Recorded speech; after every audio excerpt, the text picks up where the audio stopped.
warahmatullahi wabarakatuh. Hai semuanya, saya di sini akan menjelaskan sedikit materi tentang speech. Nah, untuk speech sendiri itu definisinya adalah speech atau pidato itu bentuk komunikasi lisan di depan publik yang digunakan untuk menyampaikan informasi, gagasan, atau pesan kepada pendengar. Pidato dapat berupa presentasi, ceramah, pidato politik, atau bentuk komunikasi lisan lainnya yang disampaikan secara langsung kepada audiens. Tujuan dari speech adalah untuk memberikan mempengaruhi pendengar atau penyampaian pesan dengan jelas dan efektif. Adapun rumus masalah dalam speech. Yang pertama, identifikasi tujuan. Tentukan tujuan dari speech Anda. Apakah untuk memberikan informasi mempengaruhi pendengar atau menyuarakan pendapat? Yang kedua, pilih topik. Pilih topik yang relevan dan menarik untuk audiens Anda. Pastikan topik tersebut sesuai dengan tujuan speech Anda. Yang ketiga, rumuskan pernyataan masalah. Jelaskan dengan jelas apa masalah atau isu yang akan Anda bahas dalam speech Anda. Pernyataan masalah harus spesifik dan dapat dipahami oleh audiens. Yang keempat, berikan justifikasi. Sertakan alasan atau justifikasi mengapa masalah tersebut penting untuk dibahas. Tunjukkan urgensi dan relevansi masalah tersebut. Yang kelima, sarankan solusi atau pendekatan. Setelah mengidentifikasi masalah, ajukan solusi atau pendekatan yang dapat diambil untuk menyelesaikan masalah tersebut. Yang keenam, susun struktur speech. Atur struktur speech Anda dengan jelas, mulai dari pengantar, pengembangan masalah, solusi yang disusulkan, hingga kesimpulan. Adapun tujuan dari speech. Tujuan dari speech adalah untuk menyampaikan informasi, mempengaruhi pendengar, atau menyuarakan pendapat dengan jelas dan efektif kepada audiens. Teknik-teknik dalam berpidato atau speech. 1. Pahami audiensmu sebelum berpidato. Penting untuk memahami siapa audiensmu dan apa yang mereka harapkan dari pidatomu.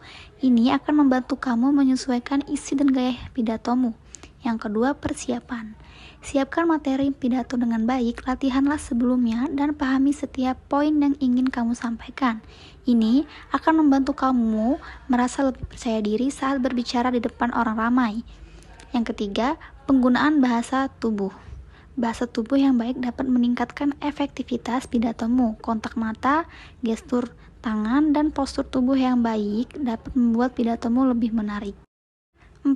Penggunaan suara. Variasi nada suara, volume, dan kecepatan bicara dapat membuat pidatomu lebih menarik dan mempertahankan perhatian audiens. Yang kelima, penggunaan visual. Alat bantu visual seperti slide, presentasi, video, atau gambar dapat membantu audiens memahami poin-poin yang dapat kamu sampaikan. Yang keenam, jaga kontak mata. Kontak mata dengan audiens dapat menciptakan koneksi yang lebih kuat dan membuat mereka merasa lebih terlibat dalam pidatomu. 7. Penggunaan humor. Humor dapat membantu merelaksasikan suasana dan membuat audiens lebih terlibat. Namun, pastikan humor yang kamu gunakan sesuai dengan konteks dan tidak menyinggung siapapun. Yang ke-8, tanyakan pertanyaan. Mengajukan pertanyaan kepada audiens dapat membuat mereka merasa lebih terlibat dan menunjukkan bahwa kamu peduli dengan pendapat mereka. Yang ke-9, berikan contoh atau cerita. Contoh atau cerita dapat membantu audiens memahami poin yang kamu sampaikan dan membuat pidatomu lebih menarik. 10.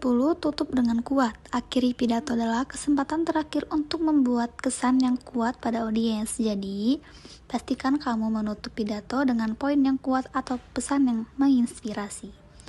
Ingatlah bahwa berpidato itu adalah keterampilan yang dapat ditingkatkan dengan latihan. Jadi, jangan takut untuk mencoba dan terus belajar dari setiap pengalaman berbicara di depan publik. Contoh speech untuk presentasi bisnis. Dalam presentasi ini, saya akan memperkenalkan produk inovatif kami yang dapat memenuhi kebutuhan pasar dengan cara yang lebih efisien dan efektif. Mari kita lihat bersama bagaimana produk ini dapat membawa nilai tambah bagi bisnis Anda. Yang terakhir adalah kesimpulan. Kesimpulan dari sebuah speech adalah rangkuman dari poin-poin utama yang disampaikan dalam pidato tersebut. Kesimpulan biasanya mencakup penekanan kembali pada tujuan speech, ringkasan dari argumen atau informasi yang telah disampaikan, serta pesan terakhir yang ingin diteruskan kepada audiens. Kesimpulan speech seharusnya memberikan penegasan pada pesan utama yang ingin disampaikan dan meninggalkan kesan yang kuat pada pendengar.